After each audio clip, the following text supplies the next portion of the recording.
Nous sommes de cœur avec le peuple du Burkina Faso.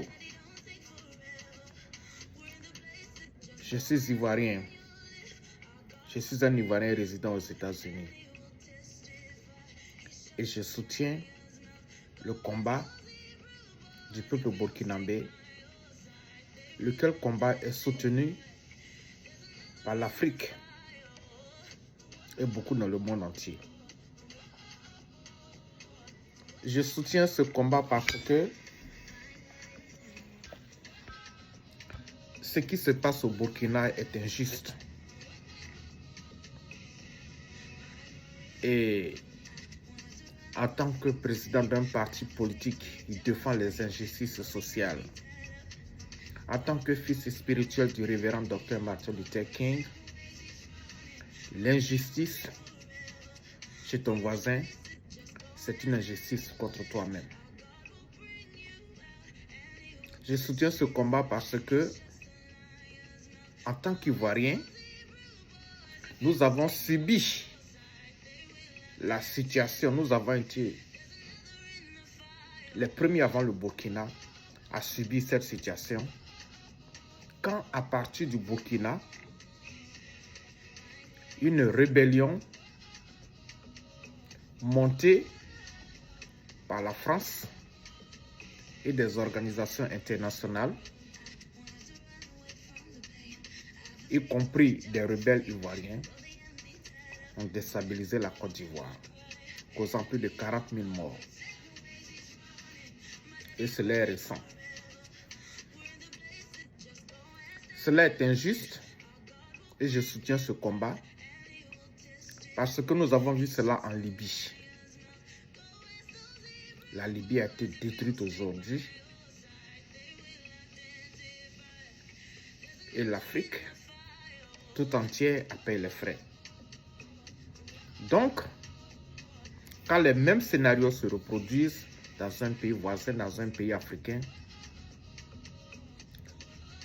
nous sommes interpellés, nous sommes concernés. Même si c'est en dehors de l'Afrique, pour les raisons que je viens de citer, c'est de l'injustice. Et en faisant cette déclaration, je me réserve aussi sur certains points, car je sais que le général américain Michael Langley, qui a été reçu en Côte d'Ivoire, qui est reconnu pour être l'élément utilisé pour déstabiliser le Burkina, eh bien ce général est un général qui a été mis sur pied pendant le règne de l'ex-président Biden. Et qui dit Biden dit Obama. Donc, un général installé par Obama. Et je sais que le président Trump n'a pas l'intention, n'a jamais eu l'intention et n'aura jamais l'intention de continuer la politique d'Obama. Et en tant qu'observateur vivant aux États-Unis, nous constatons qu'il y a une guerre farouche, une guerre politique entre les démocrates et les républicains, et particulièrement entre les démocrates et le président Trump. Tous les moyens sont utilisés pour le salir, pour le déstabiliser. Est-ce que ce général-là, qui est en train de mener une sale politique en Afrique, c'est vrai que c'est Trump qui est au pouvoir. Est-ce que c'est le président Trump qui l'a mandaté? J'ai des doutes, j'ai vraiment des doutes. Mais je me dis que le temps nous suffira. Ce que je sais aussi, depuis quelques jours, le président Trump aurait donné un avertissement sérieux au président Obama de ne pas se mêler à la politique américaine étrangère. Je suis sûr qu'il y a des choses que nous allons bientôt découvrir et le temps nous le dira. Je vais utiliser mes réseaux pour écrire au président pour présenter la situation telle que moi je la vois en Afrique. Mais j'ai déjà fait un post là-dessus avec un point d'interrogation disant que est-ce que le président Trump veut-il continuer la politique d'Obama qui a échoué en Afrique?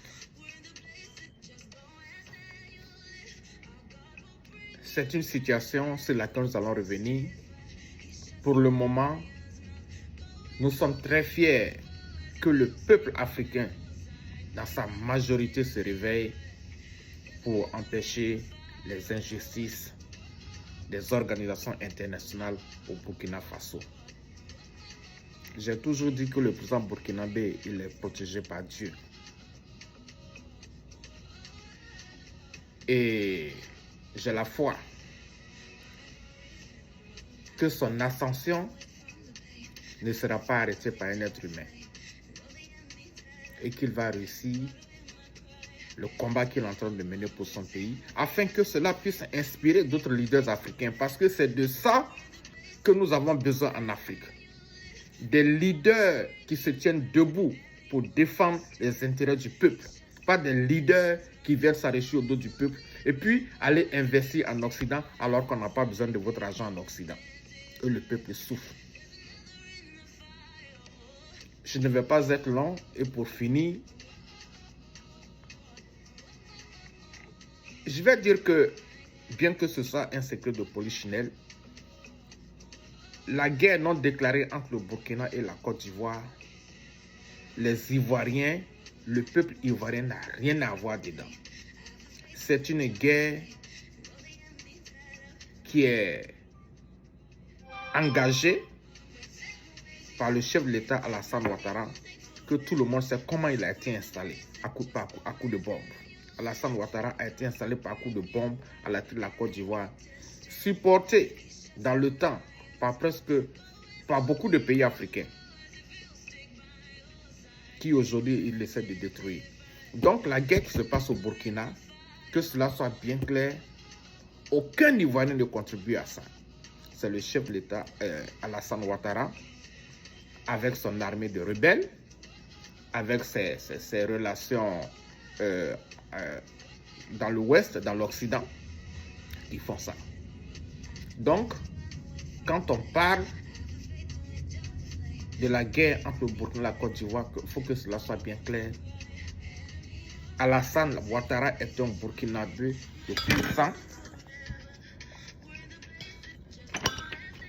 Et je pense que les Burkinabés le savent. Et c'est pour ça, quand je me mets dans la peau du capitaine Ibrahim Traoré, je dis, mais c'est difficile pour lui. Parce que moi, si j'ai un ennemi qui m'attaque, je vais contre-attaquer.